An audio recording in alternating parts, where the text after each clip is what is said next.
आज हम जिस विषय पर बात करेंगे वो है क्रोध। क्रोध वो भावना है जो हमारे सारे जीवन को घेर कर रहता है। क्रोध को ना उम्र की मर्यादा है, ना ही ज्ञान की। कब, कहां और किस कारण से क्रोध पैदा हो जाए वो कोई नहीं जानता। और जब क्रोध जन्म लेता है तो तुरंत ही विचार करने की शक्ति खो जाती है। बुद्धि पर अंधकार छा जाता है। वर्षों के संबंध पल भर में टूट जाते हैं। सारा जीवन बिखर जाता है। किसी भी कारागार में जाकर देखिए, अधिकतर अपराधी क्षण भर के क्रोध का दंड भोगते हुए दिखाई देंगे, पर फिर भी हम क्रोध पर अंकुश नहीं लगा पाते। बार बार हम क्रोध ना करने का प्रण तो लेते हैं, पर बार बार हमसे क्रोध हो जाता है। ये क्रोध वास्तव में क्या है, क्यों जन्मता है और क्यों अंकुश में नहीं रहता? उदाहरण के लिए आप एक बालक को देखिए।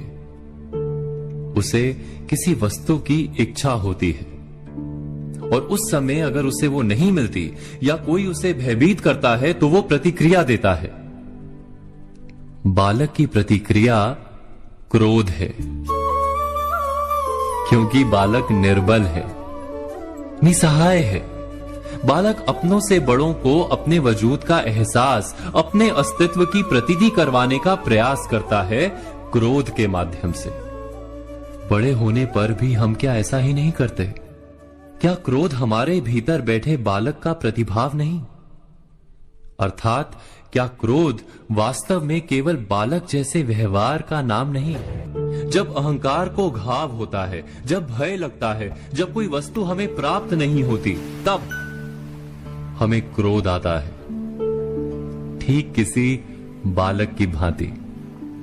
हम जानते हैं कि आईने के सामने खड़े होकर मुंह बनाने का खेल बालकों को शोभा देता है, बड़ों को शोभा नहीं देता। फिर भी हम बालक की भांति क्रोध करना बंद नहीं करते। हम अनुभव से जानते हैं, दूसरों को देखकर बता सकते हैं कि क्रोध से कभी कुछ प्राप्त नहीं होता। सम्मान हो, संपत्ति हो, प्रेम हो या सुरक्षा हो, क्रोध से नहीं मिलता।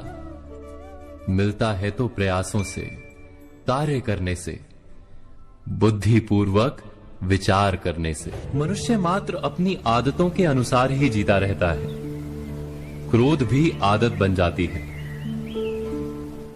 हमारे चाहते हुए भी हम अपने प्रतिभावों को रोक नहीं पाते। हम स्वयं को बड़े या पुख्ता मानते हैं, पर थोड़ा सा कारण मिलते ही हमारे भीतर का बालक क्रोध कर बैठता है। अर्थात क्रोध वास्तव में और कुछ भी नहीं, हमारी बालक बुद्धि का नाम है।